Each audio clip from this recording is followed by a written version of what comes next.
we've received them all in Spanish. I asked for Spanish because English we can buy, but Spanish is nowhere available, so he's printed them and we've received them. But it was a real job to get them. We had to pay so many taxes, importation dues, and by the time we actually got them, they cost us 700 euros.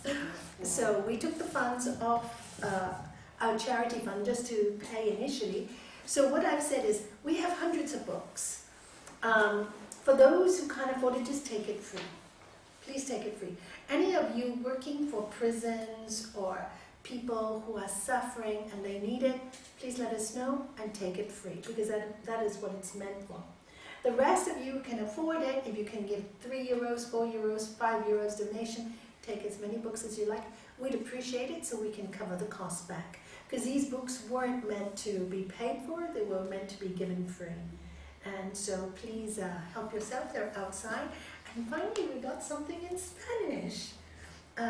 These are the ones. It's Gems of Wisdom, Part 1 and Part 2. Affirmations for Interior Peace.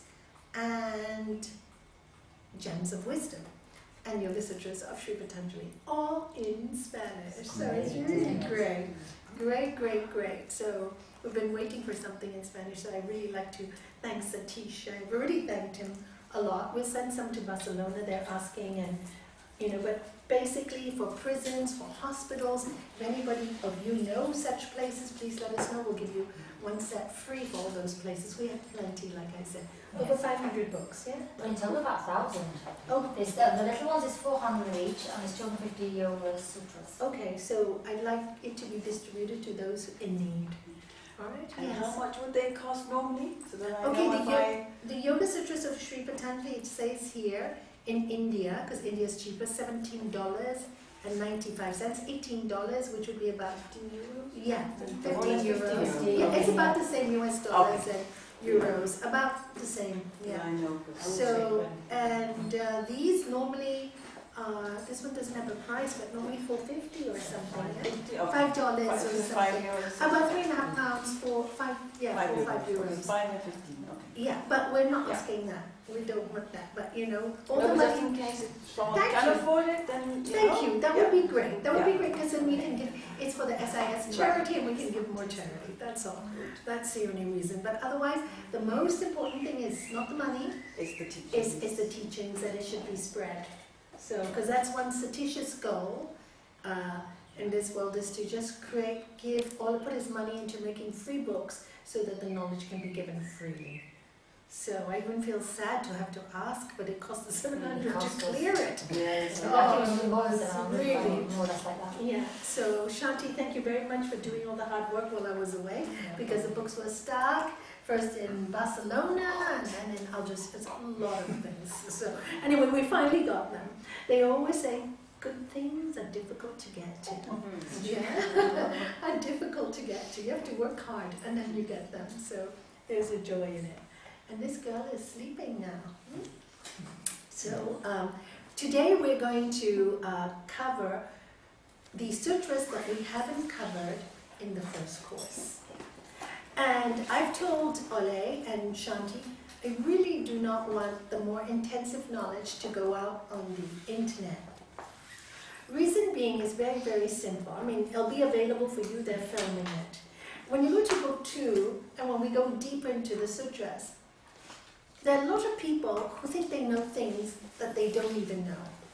Just by reading a book or studying a little yoga, people develop such big, egos. They become so proud. Suddenly they develop a little knowledge and they think they know it all. And, okay, darling, I'll give you back tomorrow. Thank you. Thank you.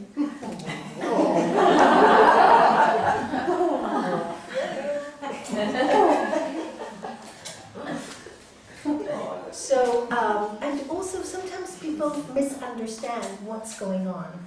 Also because it's part 2 and we're going to something much deeper, I think a lot of us might need to ask some very deep-rooted questions, which I hope this is more open to discussion and deep-rooted questions that you may have in your own practice. And I think this should be grounds where you can speak freely and not worry about it going somewhere else. So I just feel a book, nobody teaches the Raj Yoga too really anywhere. And this is the reason for it. And also it's so subtle. So we can really work on the subtle when we're not being filmed or not worried about it going out loud, live. And that was my request. I hope you don't mind. I share everything I teach. But I told Shanti and Ole, people sometimes misunderstand. I can see, I may say something and they misinterpret me totally differently. And it's happened so many times, even with the simple knowledge. So if it gets a bit more complicated, they'll misinterpret even more. So let's get to it then, yes. Can I just say that there's 115 full-length videos on YouTube now. So Wow, that's plenty. now I'm going to upload the last ones as well, so that Are you? so that it's all there. Okay, Shanti, I think is trying to do short clips of the big ones, where there are questions and answers. So if anything comes of this, you can take the small clips and put 5 minutes and 3 minutes. People don't have time to listen these days. They do. They do? Yeah. Oh, I had no idea. No, I haven't no, checked you that. have, like I say, no idea. I've got statistics that shows exactly how long people have been watching, where they've been watching. It's just spreading. It's really astounding. All over the globe. Okay. Greenland, Australia, Canada, you name it, Bolivia, Chile. Thank you, Ole, for sharing No, the my knowledge. Okay, so we're going to start with just a brief revision, right? We've got somebody new in today, so please could you introduce yourself to everybody? So my name is Trevor. I'm a friend of James, who's a friend of Karen and Steve. First time. Okay, I hope this, hi Louise, I hope this isn't too much for you. Oh my god. Would you just introduce about me?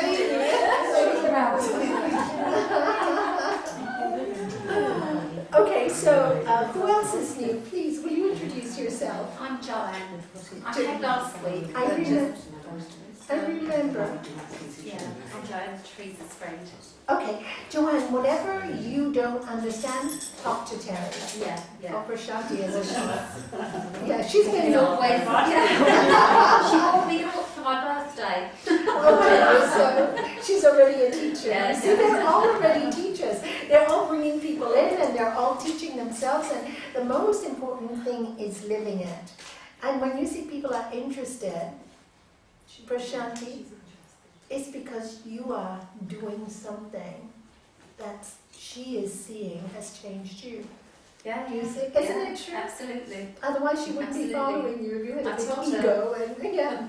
When she gave it to me for my birthday, I said, what a lovely gift to want to give me, because I've seen what it's done for her, and so it just made it extra special, really, that she wanted to share it, give it to me, so here I am. That's great. That is great. You see, that's how it works. And that's what yoga is all about, is the way you are living. Remember again and again and again, it's not how much magic you can do, it's not how many fancy things you can do. Yoga is simply your way of living, being who you were born to be. Got it? Peacefully. Peacefully. So we're going to go straight on to the work now. And first of all, let's go to the whole reason. What is yoga? Who can quote? Quote, yes. The union of the body, mind and spirit. Very good. Simply said, the union of body, mind, and spirit. Not separating any of it, but making it all one. And then once you understand it's one, then separating all of it and getting to the spirit. Why get to the spirit? Why do you want to know your spirit while you're alive? Who can answer me? Why would you want to know your spirit? Because all the That's rest your is real self. That's your real self. Mm-hmm. To be free, to find peace and peace. To be free and find peace. Hmm? Why would you want to be free and find peace? Anyone? To enjoy life. Yeah, correct. Very good. Because many people in yoga think that once you find yourself and the divine within, you should be miserable. Have you? I don't know where. Yeah, I don't know where they got that from. You know, it's Even if I went, I'm sorry to interrupt, but No. I've got an example. I went to Poland recently, and my friends were saying, "Oh my God, Beda, what's wrong with you? You're so quiet. You never laugh. You never laugh. I used to like this before. I was all over the place, and I'm a little bit different now. I'm sort of more balanced, and people take it like there is something wrong with her." And then they see that I'm unbalanced maybe, and I'm not jumping up and down, and it's different. So they start asking questions. But now you're peacefully happy rather than emotionally disturbed.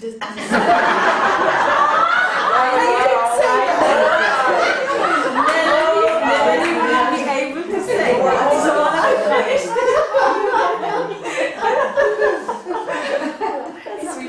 It's great to see your steadiness of mind. It really is great because you could never find your balance, and it's obvious you have.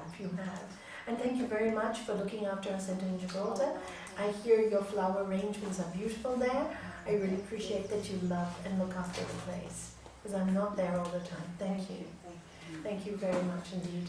But it can also work the other way around, because I'm usually very quiet and I've come out more to connect. Because so this is a balance, it's isn't balance, it? so, Yes, yeah, you so, go up yeah. or you go down, Yeah. and So you come and you like. You see? you just do that. One man's, who can quote this? Who can quote One this? man's, One man's nectar. Next. And one man's poison is another man's nectar. And this is what I'm so glad you're realizing. Discriminative discernment. Right? Everybody is different. She needed to come out. You needed to go within. But coming out means really going within Yes. first. Yeah. Getting in touch with that Your one. real self. Without fear. Without fear. Because what stops you from living? Fear. What do you fear? You have to constantly ask yourself these questions. Otherwise, all the studying is gone to waste. What do you fear? Anybody. It doesn't matter. What do you fear? Failure. Great. What people will think about us. What people will think about you. Pain. Pain. Criticism. Criticism. The unknown. Pardon? The unknown. The unknown. Pardon? To lose something we used to. To lose something you're used to. There's always something that might happen. Okay. The unknown You future. might no, fear the unknown. the unknown, or something, regretting the past. Or Rejection. Yes, our experience. Yeah. Nothing. Good. Fear of nothing. Interesting, huh? Good answer. You really have to think about that one. And so we are based on fears.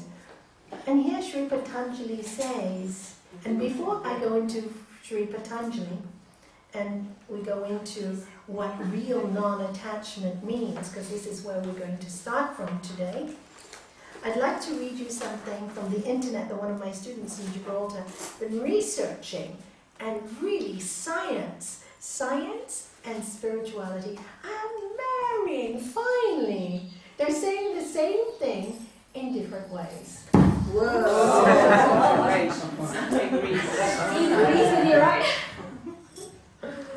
Thank you, Shanti. They're saying the same thing in different ways, and I'd like to read this to you. Nobel Prize winning physicists have proven beyond doubt that the physical world is one large sea of energy that flashes into and out of being in milliseconds over and over again. Nothing is solid. This is the world of quantum physics. They have proven that thoughts are what put together and what puts together and holds together this ever-changing energy field into the objects that we see. So why do we see a person instead of a flashing cluster of energy? Think of a movie. A movie is a collection of about 24 frames a second. Each frame is separated by a gap. However, because of the speed at which one frame replaces the other, our eyes get cheated into thinking that we see a continuous and moving picture. A TV tube is simply a tube with heaps of electrons hitting the screen in a certain way, creating the illusion of form and motion. This is what all objects are. You have 5 physical senses: sight, sound, touch, smell, and taste. Each of these senses has a specific spectrum. For example, a dog hears a different range of sound than you do. A snake sees a different spectrum of light than you do, and so on and so on.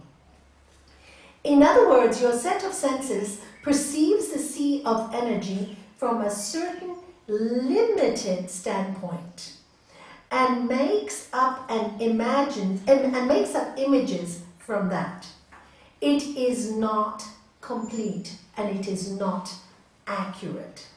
It is just an interpretation. All of our interpretations are solely based on the internal map of reality that we have and not the real truth. Our map is a result of our personal life, collective experiences. Our thoughts are linked to this invisible energy, and they determine what the energy forms. Your thoughts literally shift the universe on a particle by particle basis to create your physical life. Look around you. Everything you see in our physical world started as an idea that grew as it was shared and expressed, until it grew enough into a physical object through a number of steps. You literally become what you think most about. Your life becomes what you have imagined and believed in. So it goes on and on, but this is what Sri Patanjali tells us.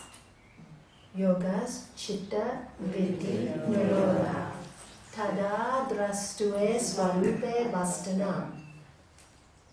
The restraints of the modification of the mind stuff is yoga. Then the seer abides in its own true nature.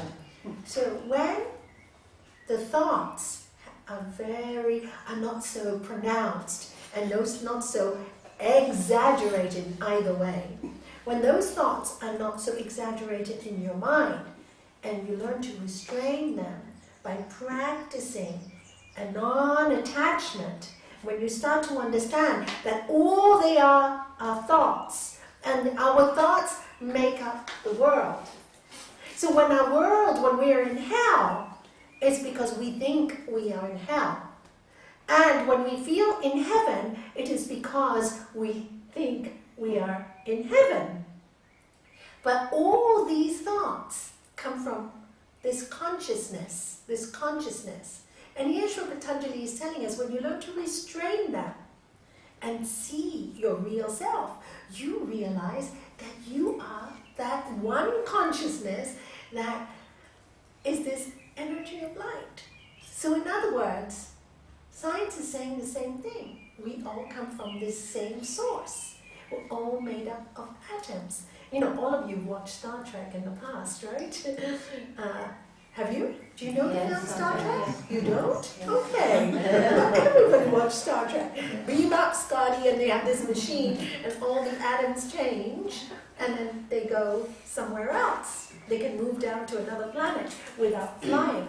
In the Yoga Sutras of Sri Patanjali, as we'll be studying the second part of it, it tells you there, don't forget this book is written thousands of years ago, that you can do that with your mind.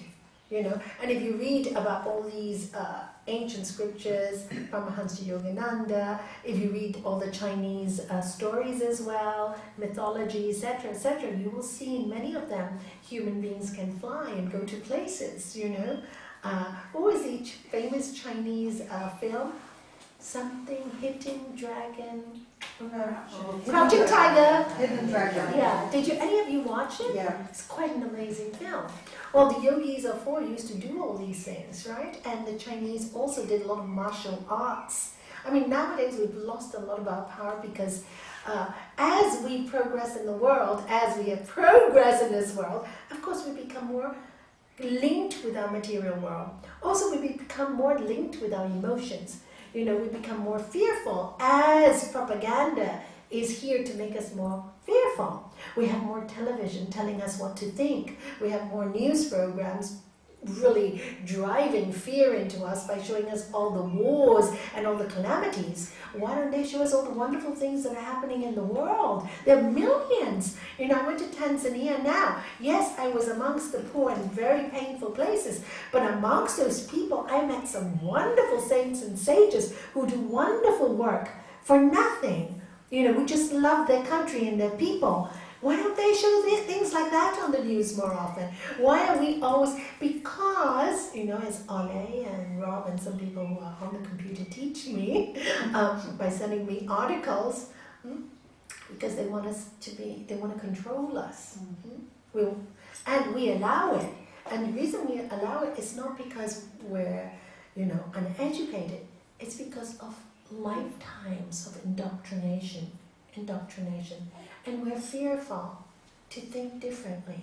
We're fearful to think out of the box. Exactly like you said, what will people think of us if we're different? What do people think of us if we become ourselves suddenly and not worry about all the nonsense and just live a brilliant life and just love everyone and serve everyone and just become indifferent to the nastiness and create a heaven around us? What will people think of us? They'll think we're mad. They'll think we're crazy. You know, this doesn't exist. You can't create a perfect state. No, you can't create the perfect state for anybody else. That is absolutely true. And Sri Patanjali is saying, but you're not here to do that.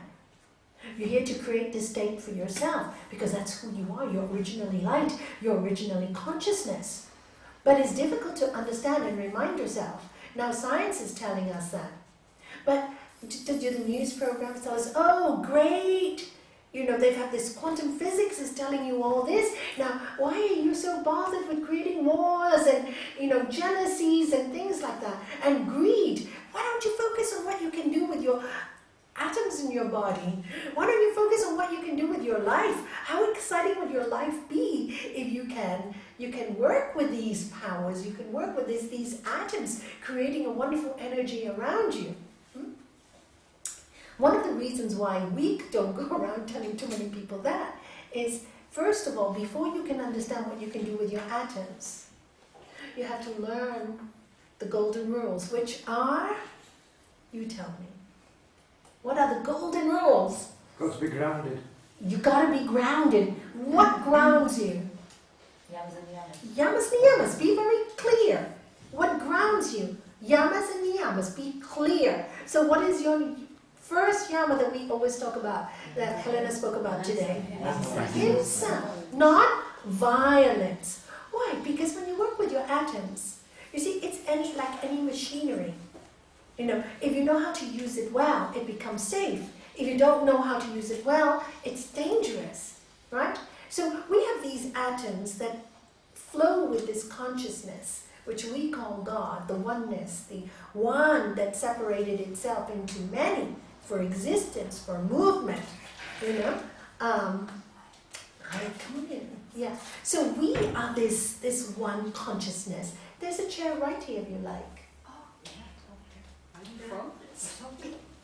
So, yeah. You've been waiting for me. Yes, been waiting for you. So we have this one consciousness.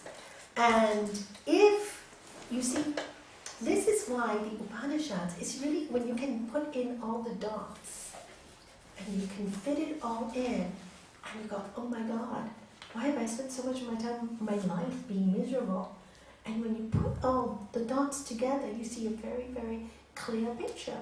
And this is why the Upanishads, the old Hindu scriptures, which are so old, tell us, how do they speak of God, the Lord of Love? They don't say God, they say the Lord of Love. It's inside, it's outside. It's to the right, it's to the left, it's to the north, it's to the south. It's who makes your ears hear, who makes your voice speak, who makes your eyes see, what is causing you to move, what is that power, what is that energy. You have to ask that question. And here, Sri Patanjali is telling us in Sutra 16, when you understand, when you totally detach from your outer world and go into your inner world, when you totally detach from all the material and go into your inner world, what happens? You connect with this Lord of Love. Because the Lord of Love is the Lord of Love. It's a dynamic energy. The Lord of Love will give you anything and everything you want to make you happy. However, when you have this power and you understand that Lord of Love, it also gives us the freedom to live the way we choose. And this is why we have to be so firmly rooted in Yama Niyama. And this is why you have to really work on yourselves, that you really work on non-violence, you work on truthfulness, because gifts are given to you to better our world, not to make you powerful. Again, when I want to make myself powerful, or I want to make myself known because I want to be famous, or I want to do this, it becomes very selfish. And there's a danger in that. There's a danger in that selfishness, because, again, when you are selfish, what are you reverting to? Back to the individual. You've forgotten your consciousness. Do you see? It's a trick. It's a double-edged sword. This is why many places in the world, many people, many of you go to many conferences, and you see some yogis, and they think they own the world, and don't do this, and can't do that, and there's a fear in them. And all this, but we don't want to really do that, because all the churches and all the religions have done this to us for generations. It's not time to break that. Even with yoga, even with anything. And Gurudev here says, even don't let God disturb your peace. Because really, what is God but the Lord of Love? And in God's name, people are bombing countries and bombing people in God's name.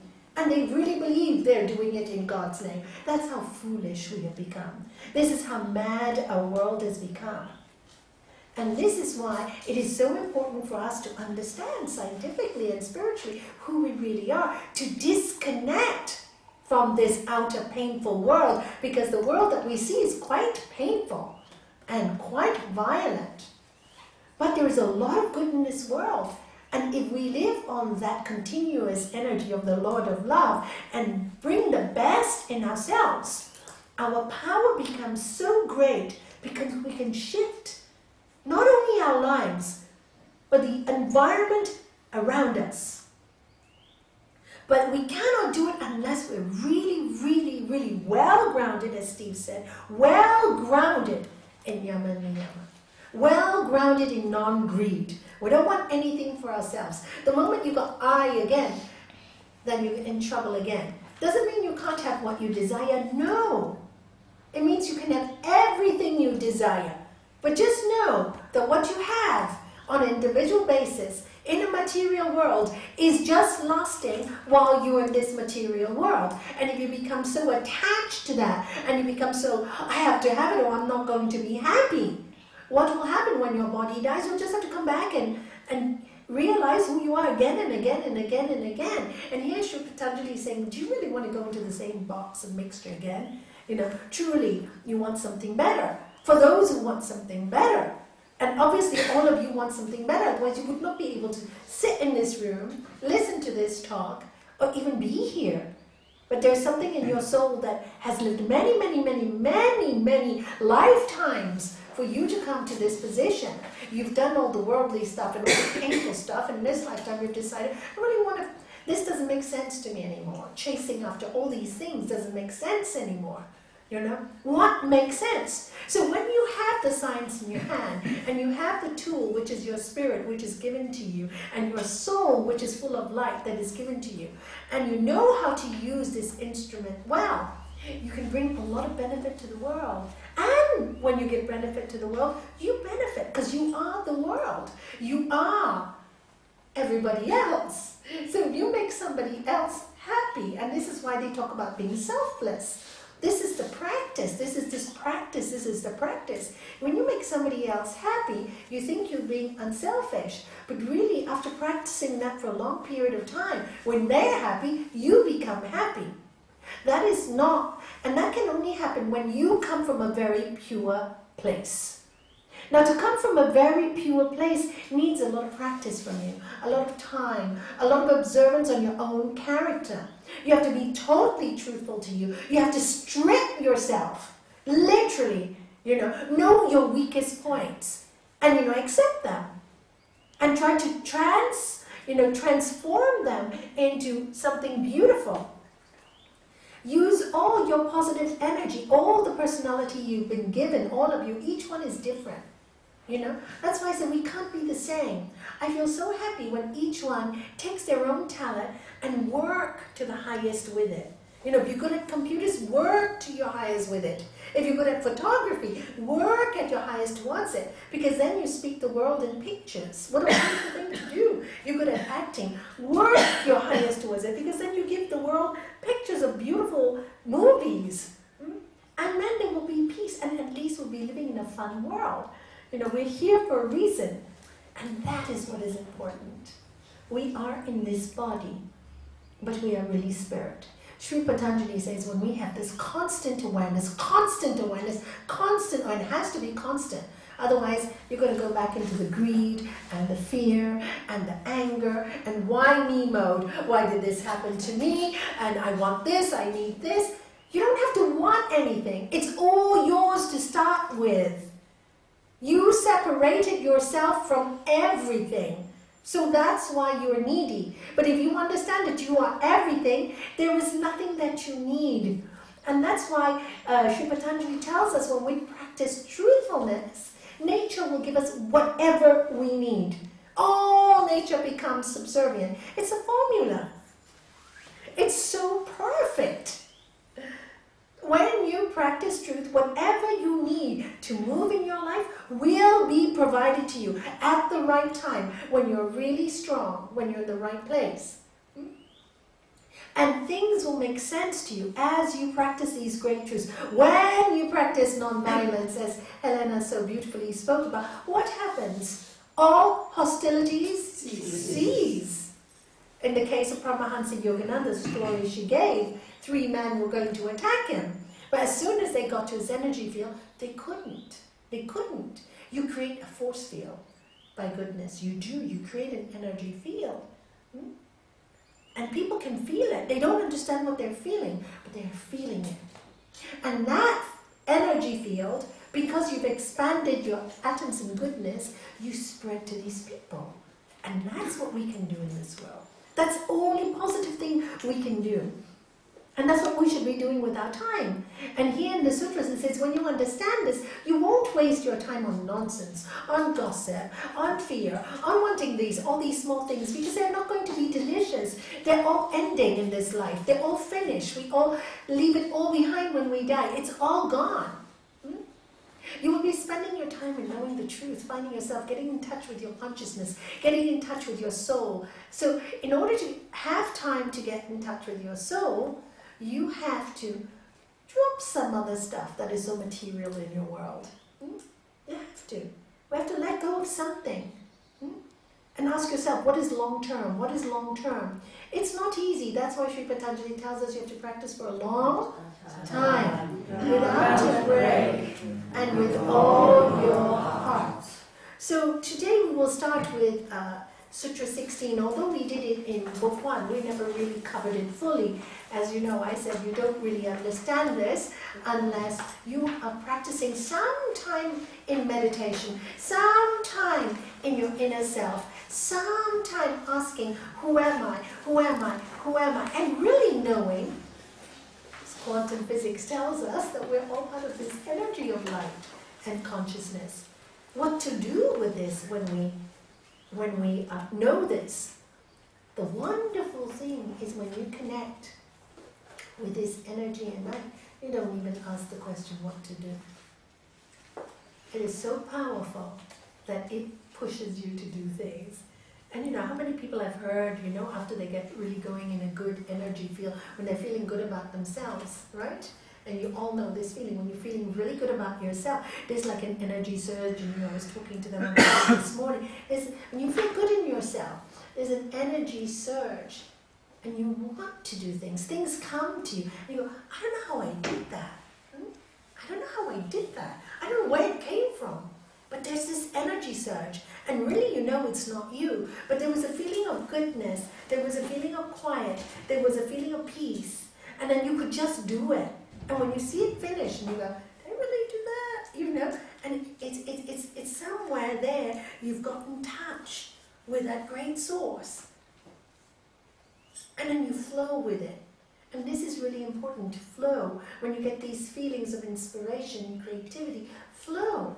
Many times I was telling them this morning, we stop flowing because we worry about what people say. We have brilliant ideas and we stop because I can't do it. Thought. Did you hear? It's quantum physics.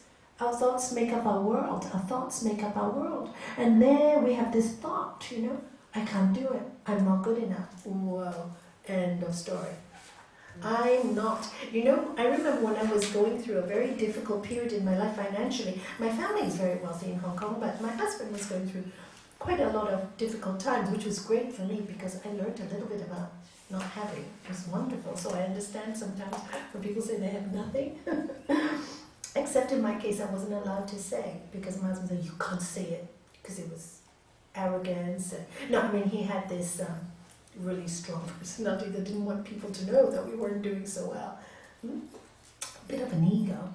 And so we couldn't say, but I remember when I was, once I went home to my dad, and my dad said, why don't you come more often and visit more often?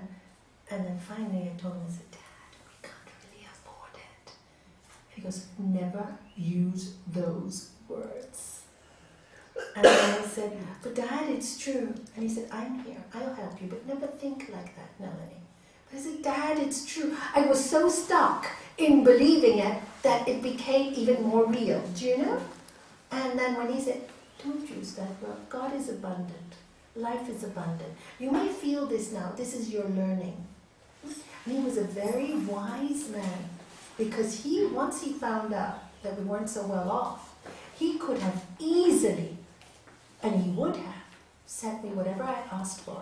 One, I never asked Dad for anything because he always gave us, you know, so I never worried, never asked. I didn't believe in asking for things anyway.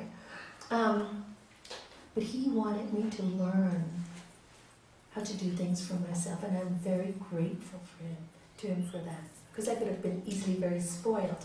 And he was such a wise man. He knew that I lived in my husband's world.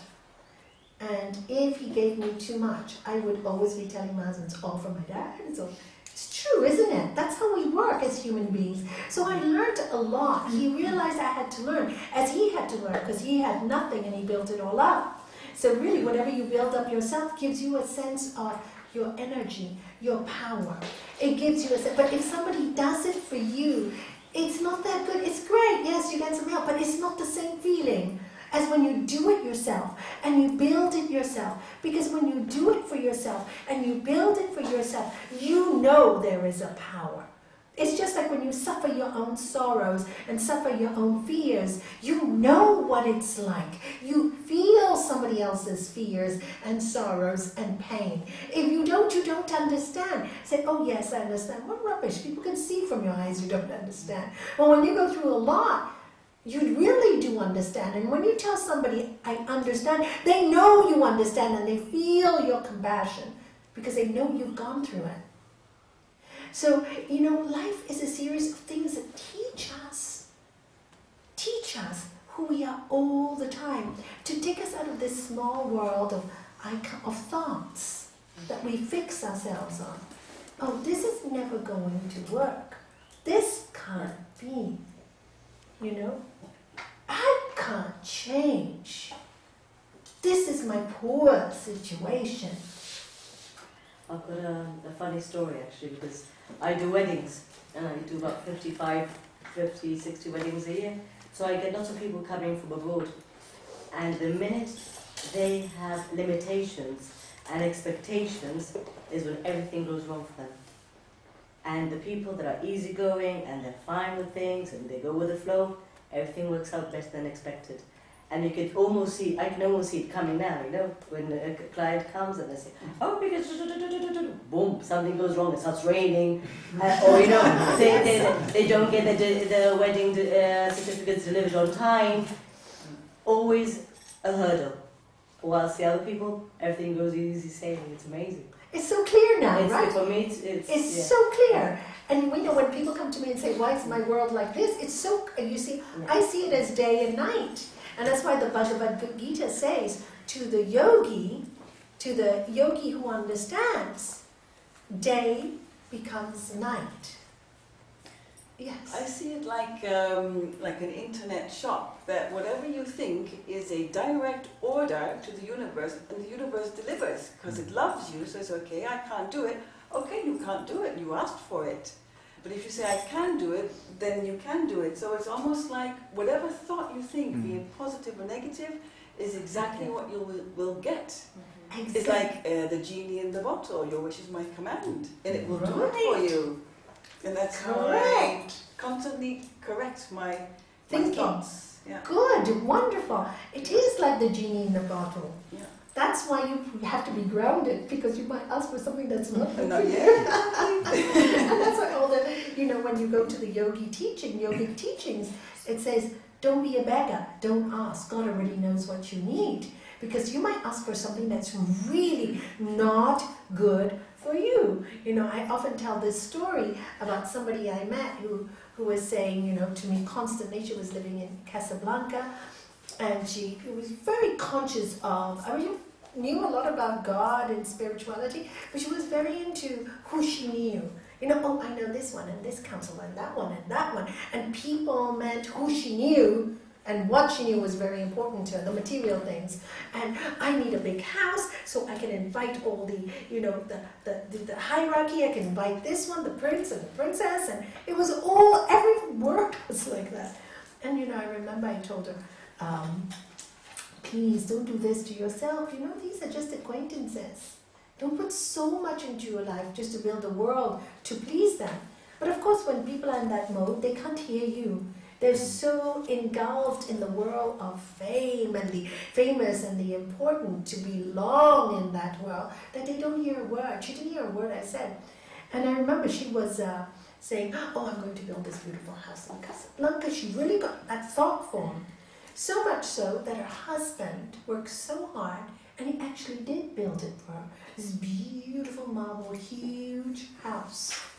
And she herself told me this story many years later when I met her in another part of the world. So she got this house to invite all these beautiful people. She had one huge party. 2 days later, her husband came home, sat on the sofa, had a massive heart attack and died. 2 days later. This beautiful, beautiful house that she begged and prayed, literally prayed, because that's what she told me she did. She, oh Nalanie, when I do my puja, because she was Indian, I do my puja in the morning, I ask God to give me this big house, and God loves me, and God's going to give me this, And you know, in my mind I thought, maybe that's, you know, good, maybe she's smarter than I am. You know, she's asking for it. I don't ask for anything. I really believe that what I need I'll get, you know. I sometimes ask for strength for people, or strength to overcome pain, or something like that. But I thought maybe she's got it right and I've got it wrong. But then when her story came into fruition, I met her many years later, and she said, you know, I wasted my life with my husband. I put so much pressure on him, so much pressure. I got this house, he died. What is a woman? My son had become 18. He went to university in London, only one child. What is a single woman going to do in an Arab country? And then I couldn't sell my house. People couldn't afford it. He'd spent so much money on it, he couldn't afford it. And it became the worst thing in my life. What I wanted so much, I got. but it gave me no happiness, no happiness. Then it took her, I don't know how many years to get rid of. And then finally, when she got rid of it for much less, and she said definitely not worth the cost of her husband's life, what happened? She left it all behind, went to India, and she told a lot of widows what not to do. What not to do, not to go for the material things, and she started to work with women's rights, and she forgot about that beautiful world, because as soon as she lost her husband, and of course she was a bit, none of these women or these men had any more time for her, because her financial situation also went into turmoil. She didn't realize how much he had borrowed to give her that house. So, you know, and when she told me her story so clearly, and she said, oh, I remember when you said that to me so many years ago. And in fact, I had forgotten, and she had reminded me. So, you know, we get caught in these bubbles. We get caught. For what? She Patanjali just tells us, don't get so attached to all these things. For what? Become more real. Become more real. Enjoy your life. Have real good friends that you can talk to about anything, that you feel comfortable with, that you're comfortable being, that you feel joyful with. Don't waste your time on all these artificial things. For what is the question you have to ask. In the end, for what? And that's why the practice of non-attachment. You know, people think of non-attachment in yogic terms, oh, I have to detach from my home, detach from my children, detach from my family. No, love them all. The detachment means to know with all your heart that nothing is yours. That's all. That you are all, actually, all one, always. So really, just attach to everything. And that's my way of working. Because I've seen people talk about non-attachment and then go, oh, I have to go to the mountain and I have to, meditate for so many hours. Yes, you do it in the beginning of your yoga practices and it's really good because that's discipline. But to run, I know how many people I know run away from their relationships or run away from their problems and say, oh, I want to be a miner. Oh, I want to spend time going to India and finding myself. But who are you running away from? You can run away from your problem, but you are stuck with you, and the way you look at your problem is stuck with you. So unless you change yourself, no use to run anywhere. There's nowhere to run. You can't run from you. So if you want to run away from anything in life, run away from all those attachments you think you are, or who you are and what you are. Instead, let yourself go and find out who you really are and why you have this human personality and why you are made with the way you are made. For what reason is this tool of yours made to serve in this world? This is why, again, science and religion, St. Francis, make me an instrument of your peace. That's his prayer, right? Make me an instrument of your peace. Where there is darkness, let me bring light. Where there is hatred, let me bring love. See, he's already teaching us to be grounded in that one prayer. Let me not so much ask for consolation, but let me console. Because it's in giving that we receive, and in dying that we are born to eternal life. And dying of the human ego is what I would call it. Because the moment you understand you're just these light atoms and vibrating if you vibrate at the pace of love, then all you are dying to is this huge ego that has all this self-importance that only makes you miserable and more attached to, oh, what people think of me. I want people to think of me like this, so I'm going to behave in this way. So they'll think, oh, I'm so pure and I'm so nice. You're also pure and so nice anyway. You just forgot. You became impure with those thoughts. Do you see? We're already perfect. We became impure with the thought patterns. All these things that we were brought up with. All these things. And here he says, in chapter 16, when there is non-thirst for even the gunas due to realization of the true self, that is supreme non-attachment. I hope you understand this now.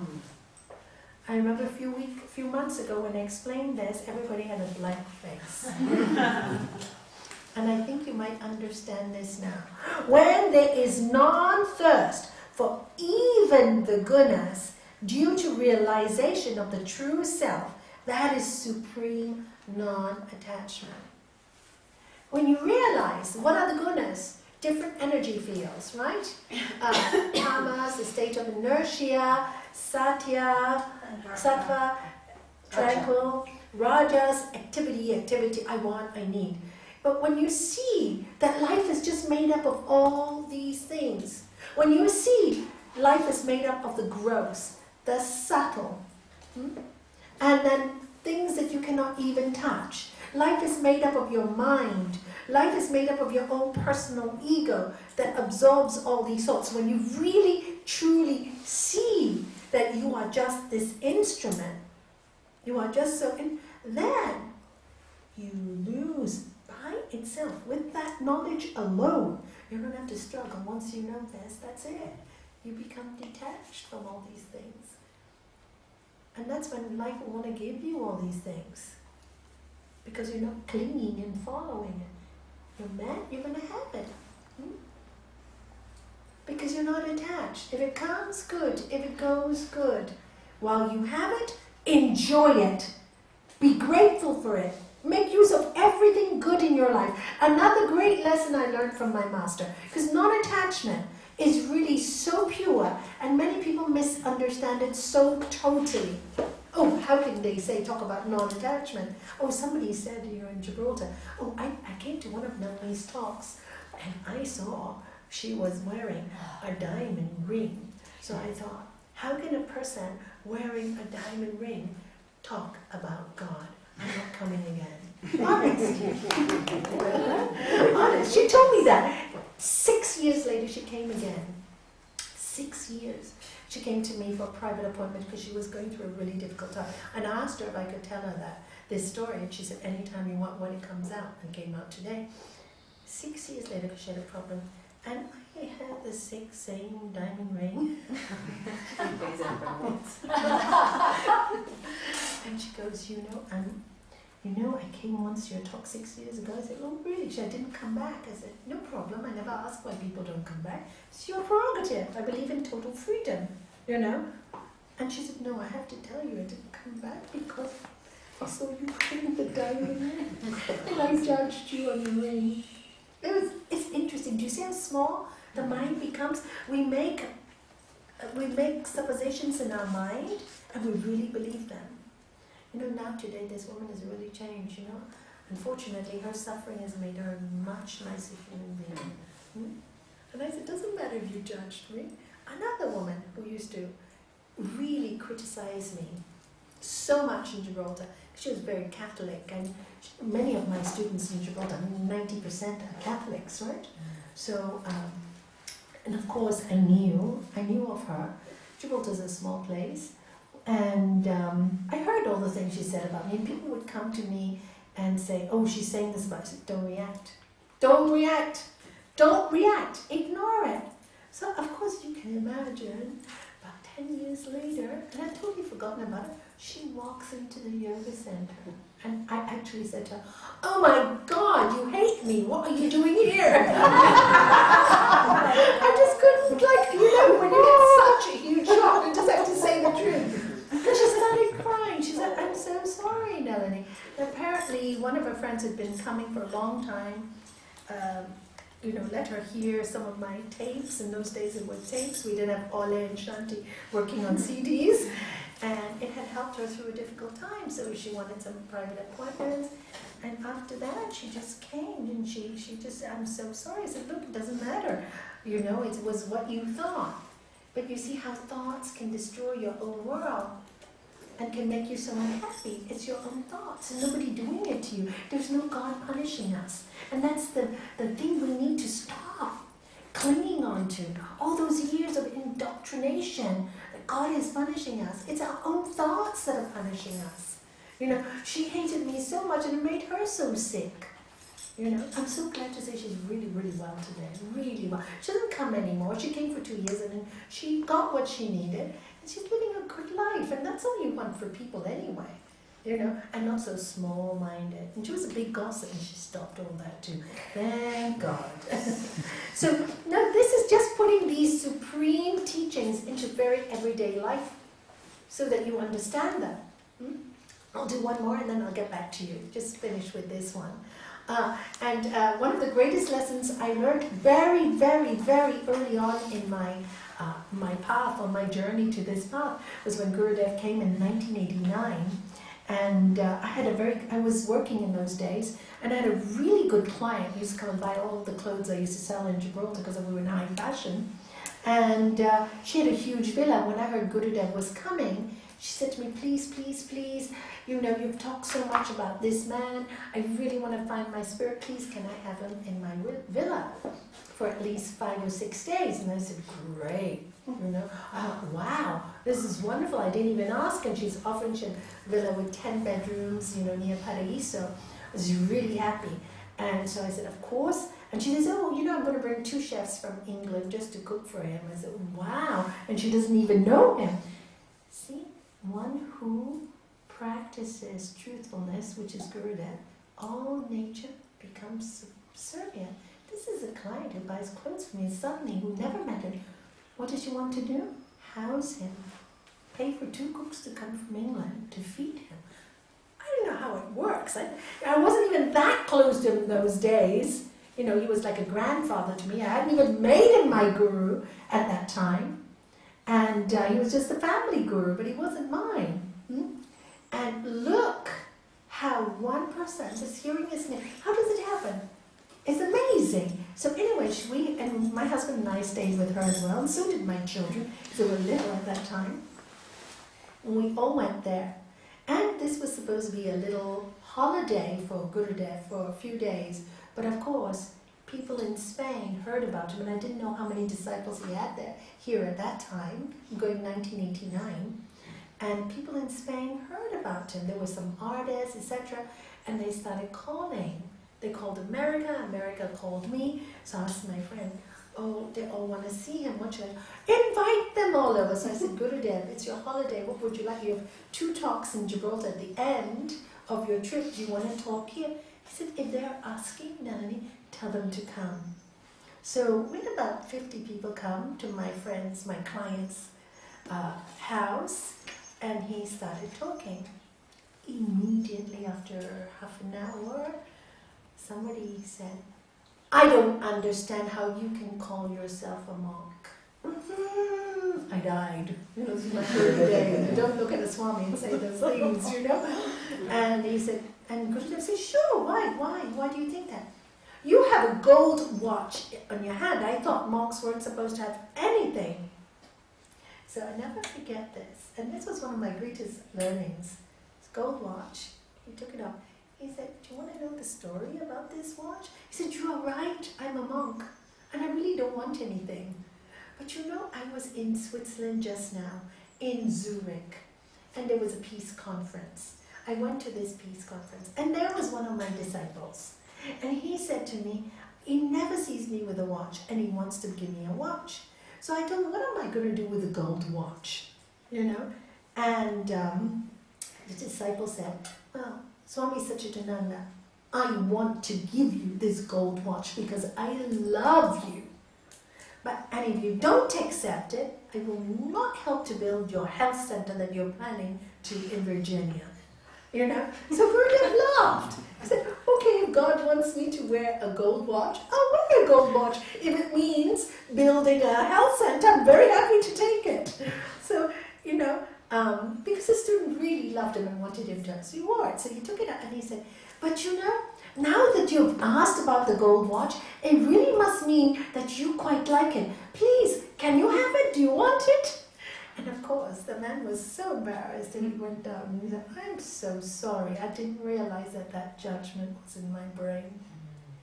But it taught me a lot. It taught me a lot about a lot of ways that I thought. Because even in my mind, I didn't notice that gold watch because I just don't notice these things. But I had a lot of judgments that I never known I had about people, and really narrow-minded judgments. So that taught me a lot, not to prejudge people and what, do not judge a book by its cover. And here, this is all talking about, these are things in the gunas, right? These are things in our material world. Try to detach from all of it. Look higher. That's what it's telling you. Please, Vanessa, what did you want to say now? I know that you're teaching non-violence and you just gave all the tools to kill the ego, but I don't know, do you need to kill your ego or do you need to work with it? That's my You question. never kill anything. Yeah, I know, but... Not even your ego. So... You don't need to kill the ego. You just, this is why I love Sri Patanjali. You just do the practice.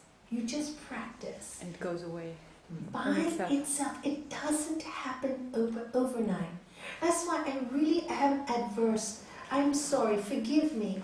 All these courses, 3 days, 3 weekends, you can become an expert. You can become a healer. Rubbish. Really, it takes a lifetime. 3 days you might get enough information to work on, to just learn something. But 3 days, 3 weekends to become a master healer? Come on. What kind of people are we to even believe this? Please forgive me. I know there are many training courses that say that and do that. But for me, it's such a lie.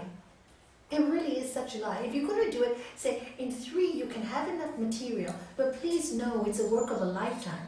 And be truthful to people. You know, be truthful.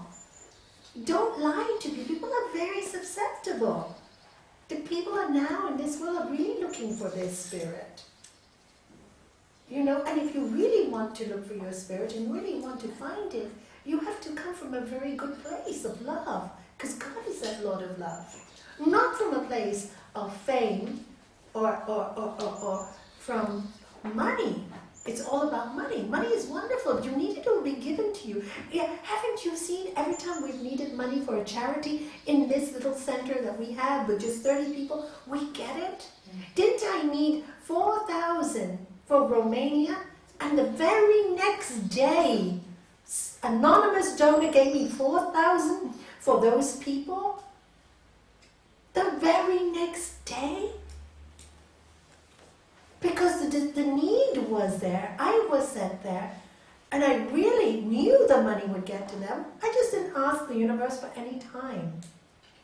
But boy, I didn't expect it this quick. I was really quite happy to call them. I was given the great job as being the go-between to tell those people in Romania who I met, I can help you. We can get you through this whole year. Thanks to one donor who wants to remain anonymous. So, do you know how it works? This is the energy of when you flow with the energy, when you're not attached to things. It just happens, and it's very unselfish. It's not for you, it just works. But it was for me, because look at the joy I got from it. Do you see the joy, the excitement, phoning so much? Can you imagine that nice feeling? You're in trouble and I can help you. It's not even my money, it's God's money. It just came. I can be the one giving you such good news and receiving such nice thank yous when I really don't deserve it. All I did was ask. All I did was go there and hear your call, you know. And this is when you're not attached to the gunas here, this is what it's meaning. Because, and the only reason you won't be attached with your personal ego is because you understand you're much more than that. See, when you realize you're the true self, then by itself, you will use your ego, your personal ego, refine it, because you need your personal ego, otherwise you can't work. If Vanessa is not Vanessa with her personality, how can you work? If you try to be like somebody else, how can you work? You're given your own tools to work. So what we're talking about is not killing the ego, we're talking about purifying the ego. So we never kill, we purify. I thought so, non-violence is... Yeah, so it's a good question. Yeah. Because many times you go to these many spiritual things and they say, get rid of your ego, it's not good, you have a huge ego, get rid of it. As if it's that easy to get rid of. it comes to the practice. When you constantly practice, you know, your higher self starts telling you, aha, there it is again. The ego is doing this, telling you that. Because it becomes part of the practice that you start actually recognizing when your ego is surfacing. To me anyway, through whatever happens in life. Suddenly you start, everything becomes so different. The message sort of suddenly, it's like somebody's suddenly giving you the answers, which I find very amazing. It is amazing. Yeah, it is. It is amazing knowledge because you feel, oh, how can I get out of this? Why done this? What I thought of this? Suddenly, without even knowing, it's like somebody's writing a letter to you or something that you just read it and it's there. It is, with all obstacles, all the problems which I have recently unlocked, without this knowledge and without this truth, I wouldn't understand how to burn them, how to use my tapas, and how to understand why I'm having this. It's not that I get punished, it's because I need teaching. And once you realize that, everything becomes so simple, and you don't have this kind of a aggravation from outside anymore. But it's 24/7, I think, the practice that has to be in your heart. Yes, it's Not in your books. 24/7. I mean, I read my books, I read Gurudev's daily readings every morning and everything, but it's not the book. It's in your doing. It's in simple words, like Gurudev says. Do good, be good. It's very, very simple. It's so simple. It's so simple. It's so It's simple the most simple that we miss it. life.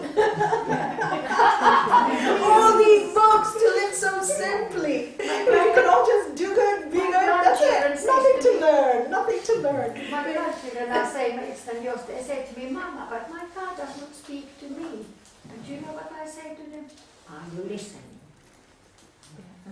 Because that is the thing. Are you listening? Because it's there. I promise. It is there. I know it is there. It is. Thank you very, very much. Yeah. Thank you for the thank answer. you. It's great to hear from Durga. Her Sanskrit name is Durga, which, Durga is the goddess with a knife in her hand and riding on a lion.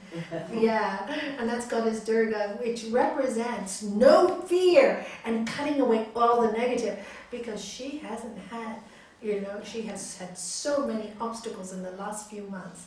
It's quite something. For those who don't know Durga, how many people find their daughter dead in the swimming pool? Not many. And to live through that and to come out understanding and forgiving and loving, I think is quite amazing. And she's done that. Now I have to take her out from the wall and do cremation. I'm doing it second time. I have to witness the coffin coming out. Why is that? Well, that's the Spanish regulations under the circumstances. Oh, because of the case study. Yes, yeah. To find out she But was these are murdered the now. things that really teaches you in life. They teach you great lessons. You're very brave. God bless you. Because of the knowledge. You can understand things And better. non-attachment, when you realize who you really are. And this is what it means. This is supreme non-attachment. So it's not something you have to say, I don't want or want. And this is why Gurudev said, it's not about what you want or what you don't want. It is about what is and how you react to what is. And that's why the Bhagavad Gita says so simply, you become a yogi when you see a lot of dirt and a gold nugget as the same. It's only energy. When you see no difference, somebody gives you something small with so much love and something big with so much love. They're equally as good. Do you know? They're equally as good. You say, oh, one is better than the other. No, it's all equally as good. Somebody insults you, yeah, great, And you feel quite happy. I had quite a bit last week, and I was really quite happy. Do you know that somebody was really speaking so badly about me and wrote me this horrible letter? It was great, because why it was so great? I really was not affected. In fact, I felt so sad the next day that I wanted to write a letter. I'm so sorry I caused you this pain, that you think this way of me. And then I go, no, don't do it, Nalanie, because she's not in a place to understand it. You know, she's not in a place. So even if I write that, she'll come back, because my daughter wrote something in defense of me, and very sweet and very nice and nothing harsh, very gentle. And she came back with this nonsense. I said, no, just leave it. Just leave it now. Just leave it now. Just leave it now. And but it was really good for me. I was really quite happy. You know, Shanti said, should I write? No, leave it. This is good for us, you know. And then when you start to feel like, you know, really the words are not hurting you, and that's really, you feel that non-attachment, and then you can really love the person who causes you the pain. And then the teachings become alive. They become real. You know, I remember, you know, many years ago, somebody said something so horrible, such a horrible letter, be in my head for days. This was like, oh my God, this is so much fun. She really thinks this way. She's really not well in the head. Also, I didn't accept what she said was truth, right? She was flipped. What can you do? People flip. Do you know, really, that was my poor thing. She's flipped. This is so far from the truth, you know? I'm admitting she's flipped, you know, not, oh, poor thing, she just didn't mean it. She absolutely meant it. Do you know, you have to be so real, so truthful, and so loving. But you automatically become loving because you realize it's all one in the end. It's just fun. It's just like a game. The house, this is a movie. And that feeling is that's freedom. That's freedom. For me, that was freedom. This is freedom. So you're able to continue your life unaffected by anything. You know, pain is, you know, there's normal pain that's hard enough, which is death. I think for me, that's the hardest one of people you love. There's enough of that anyway. Why do you need all this silly nonsense to make more? You know, more stuff. But now even death is easy because you know that we're all going to die, so what's the problem? And it's not even death, it's transformation. It's not even death. You don't see death as death anymore. It's transformation. So your whole, everything that brings you into fearfulness just disintegrates before your eyes. And this is the wonderful thing about this knowledge. And so have you understood Sutra 16 today much, much clearer than before? Because this is, last time we just briefed it over, because all of you looked at me like this. And I think I'm going to read it again so you really understand it. When there is non-thirst for even the gunas, constituents of nature, due to realization of the Purusha, which means the true self, that is supreme non-attachment. So I'd love for you to go home and really read Gurudev's translation of this, because he writes some beautiful things. I'd like to read this to you. You can't just go into the mind and erase the impressions, but they get themselves erased at one point. When? When you succeed in going within and realizing the peace and joy of your own true self, with a capital S. The moment you understand yourself as the true self, you find such peace and bliss that the impressions of petty enjoyments you experienced before become as ordinary specks of light in front of the brilliant sun. You lose all interest in them permanently. That is the highest non-attachment. Before that, you are in between. You have not tasted that greatest joy, but you have experienced some mental peace. However, this peace is just the reflection of the true peace on your tranquil mind. We should understand this point well. Once the mind becomes pure and steady, you experience a steady happiness. That is the result of the first detachment. If that supreme non-attachment comes even once, even for 1 second, you experience that joy. And once you get that joy, which you all have tasted, like I said, you wouldn't be here otherwise, you want more. You want to work on yourself so you get more and more and more and more. And Monica, you had something to say. I'm sorry. About ego, I've got loads of it probably provided by other people who are sitting here, dump their egos on me. I suddenly, one morning, woke up and had an exercise, mental exercise to cope with my ego. Destroy it, not to overwhelm it, it's just the beginning of the journey. When I feel that ego is involved in a situation I'm not happy with, then I imagine it as this black furry ball with big eyes, and then it turns quite sweet, and I can develop a relationship with ego, which means that it's not part of me anymore. Good. That happened about 3 months ago, I think, and my relationship is much better now, and many other things. Good. Including the process of with my mom. Even grief and humanly understandable issues can be ego related. Absolutely. Absolutely. So, furry little animal as ego. I like very that useful. picture. I do like that furry little black animal. You actually don't dislike him. The florid You don't furry. have to Yes. fight it then. Yeah, wonderful. That's the way to work. Absolutely. Find your own technique. That is exactly what it is. So find your own technique. She found her own technique. It's real to her, that furry animal. It's quite cute. She describes it, right? It'd be nice to do a doll like that and give it a name.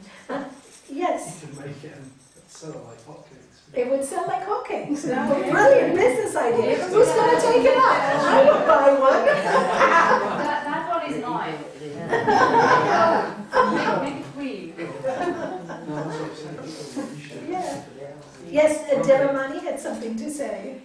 Yeah, back to non-attachment, because I can certainly see that you don't ask for anything anymore. Good. You don't ask Good. hard for things for you. But as you said before, then if other people go through suffering or needs strength or whatever, I could imagine that I would like to then offer something or ask for strength for them, as you said. But then maybe instead of asking, maybe to use some different, like our mantras or something. Even better. Yeah. In fact, that's why many times when people ask for prayers, we just do Om Trabhagams. Use a mantra. Because you're not really asking for something, you're just sending energy. So you're not The best kind of highest energy to that person. Because like I said, be careful what you ask for. Sometimes it's not good for them. Sometimes, like old people are really suffering and they're in a hospital bed and people call me up and they say, oh, please can you pray for my grandparent? But the best thing for them is not to stay alive. They're suffering so much. The body is old. It's better to let them leave their body and be free. Why would you want them to be stuck in a hospital bed for 8 or 10 months in their life? Why would you want that for anybody you love? So what I do is I don't even ask. I just do Om Trabhagams and whatever is best for that person. But don't allow the person to suffer too much. That's all. Don't allow them to suffer too much. But whatever is best, whatever is needed, whatever is best, absolutely. It's even a higher form of trust. It's total trust in the universe, and the universe will do its best. Because for all those people forcing the older person to stay alive is really, really not fair. It's really not fair to the person who just wants to go, because they need permission to go. And everybody's praying for them to stay. My God, that's the worst thing they want. Recently there was somebody in England and she was begging to die. And then her granddaughter called me and said, am I wrong in praying for her to go? I said, you're the most wonderful, unselfish granddaughter in the world because you adore her. Let her go. But tell her, because nobody else is telling her. And she's longing to leave the body. So she went and told her the very next day she died. The woman just needed permission to leave. And It sometimes ties into their fear as well. I think when people are making them to last longer. That person, you know, who is so ill and wants to go, they become so fearful as They well. do, they do. When the families around adding into it, it becomes like a big thing. I see it with elderly that I work. Yes, That you work with they, them, you know. they become so fearful at the end. Yeah, which is really Instead so of not giving good them for them. peace, as you say, and say that it's okay, you may go. Yeah. It gives them peace. Yeah, and go to the light, you'll be fine, you know. You drop this body, you'll get a new one. Energy never dies. Energy never dies. We're energy. It just transforms into another form. And that's where we get reincarnation from. Simple, it's also scientific. It's really so, energy cannot die. What dies is the material, not the energy. So we can never die. And if we need to learn more, we'll get another body to learn more. There's no big deal. Another life, another chance. And this is what I love about the law of the universe. We are given thousands and millions of chances. It is our choice. It is our choice. And that's the wonderful thing. We have this free choice. But what our destiny is all the choices that we have made, good and bad, that creates our destiny. No, God has done it to us. God has given us the freedom. He says, if you work in love, and this is where the religions say, if you work in love. But what has man done with the true religion? They've transformed it and put the fear of people into God. Oh, you're going to go to hell because you did this. Hey, when in the New Testament, Lord Jesus said, forgive more than 70 times 7. Does not your Father in heaven do more for you? Why worry, he says. Look at the lilies of the field. Look at the birds. Who feeds them? They do not worry. You know, why are you worried? Why are you trying to grab? I need, I want, I have to have, you know. You got it all. You got it all. Become kings. No, we are kings and queens. Never forget that. I love what Chinmayananda said.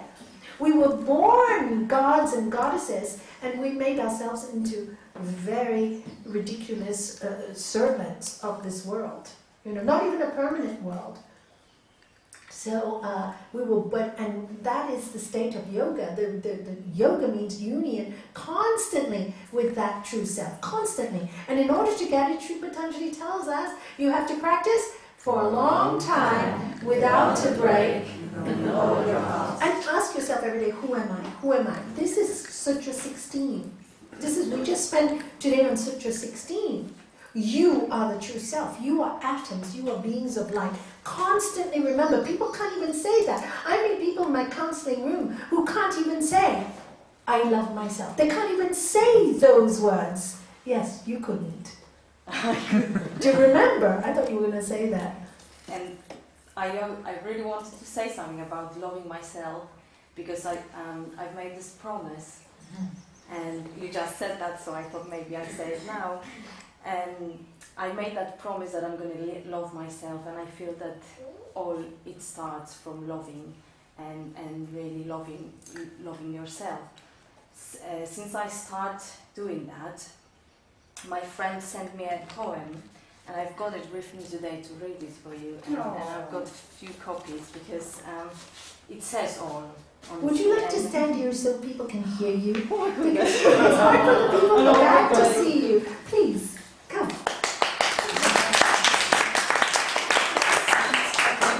Okay, can you see her? Yeah. Can you see me? I've got a few copies for you here, so you can read it with me.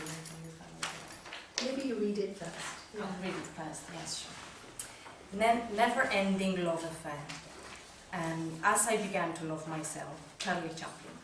As I began to love myself, I understood that I'm at any circumstances, I'm in the right place at the right time, and everything happens at the exactly right moment, so I could be relaxed.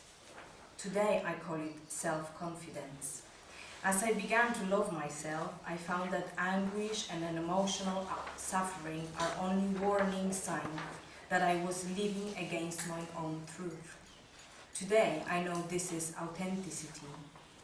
Today, as I began to love myself, I understood how much it can offend somebody as I tried to force my desire on this person, even though I knew the time was not right and the person was not ready for it.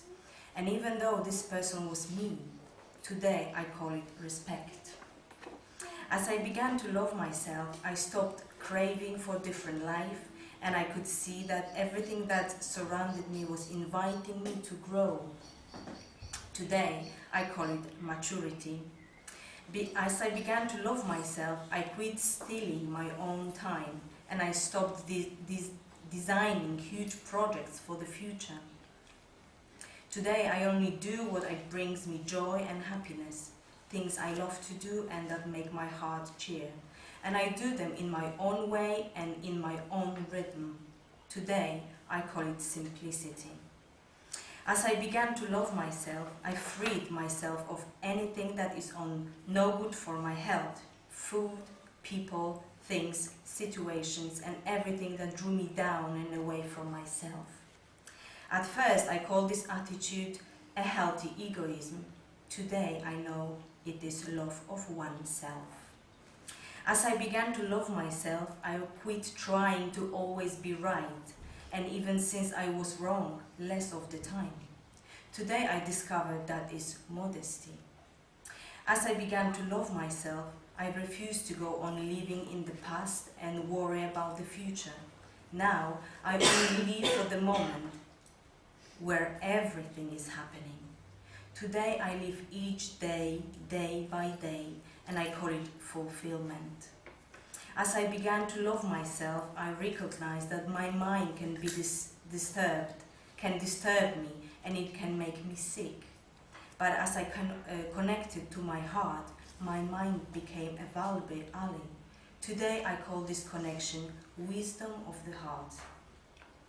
We no longer need to fear arguments, confrontations, or any kind of problems with ourselves or others. Even stars collide, and out of the crushing new worlds are born. Today I know this is life. Wow. Thank you. It's beautiful. She said it so well in English. Yes.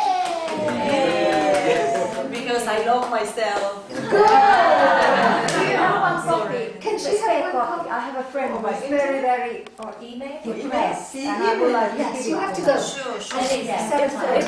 If you want, there's a link on Facebook where someone has made a beautiful film of it with all the words that are spoken and with beautiful images. Oh, will you send it to us? Yes, I will Thank send you. it to you. Yeah. If you send it to me, then Yeah. we'll send it around. Okay, Yeah? I will do Thank that. you. Yeah. Thank you very much. Thank you for listening. Thank It you. helped me a lot, and I read it every day to remind myself what is Good. Yeah, and I've seen that so many people don't love themselves. They find it so difficult. They walk into my office and I say, oh, all your problem is low self-esteem. So let's start with where the problem lies. Let's say I love myself. They can't. They literally freeze. And I said, look, this is where your problem starts. Love your neighbor as yourself. How can you love your neighbor if you don't love you? So the real you, the true self, that's so special, yeah? So please read Sutra 16 again. Really try to understand it. Really try, you have the How to Know God, and it explains the goodness really well. Please revise the goodness so that you really understand it. You may read it today, but again, if you read it in 3 weeks, it's going to be different. It's like you read Sutra 16 a few months ago, you didn't understand it. Today, you understand it. Why? What is the difference? You've grown. And because you understand it, any new people will come to this room, will get your energy and will understand it too. That's how it works, because it's transmission of your energy force to them. And that's how you work. So the learning for spirituality is going faster by the atoms that you are creating. And this is how we can all make a difference to this world. Because I always say to them, when I first taught the Yoga Sutras of Sri Patanjali 20 years ago, even after teaching it 1 year, none of my group got what you've got in 1 year. What's happened with this last group and the last few groups? Time, isn't it true, Ole? This time it's even faster. Have you noticed this last group? You've been with the first group I taught in Spain. And in Gibraltar, 6 years to have this repeated every year for 6 years to them and still not understand it. that time. And now people are getting knowledge like this, transference of energy, makes it easy. The world is starving for it. That's right. The world is absolutely starving. We are more open, and there are more people who are really doing it sincerely. More sincerity is here now. More goodness is here. I really believe that. You know, so many good people are really coming out being really good. Simply do good and be good. Simply, you know. And this is really happening now. And, you know, we fail sometimes, and please accept that we do fail. It's okay. That makes you more compassionate and more kind to others who fail. If you didn't fail, you would not be compassionate to other people who fail. Please understand that every failure is a stepping stone towards your great success. And you'll never, ever fear failure. Never. You'll love it. You'll welcome it. So let's finish with 3 arms. And sorry, I made you late. And then we'll celebrate Tanta's birthday. Oh, last week. Oh no.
Loka samasta sukhino bhavantu. May the entire universe be filled with peace and joy, love and light. Om Shanti, Shanti, Shanti, Shanti. May the light of truth overcome all the darkness. Victory is our light. Jai Shri Sadguru Satchidananda Maharaj ki Jai. Jai to everyone. Jai to the light that is in all things and all people. Just live your life happily.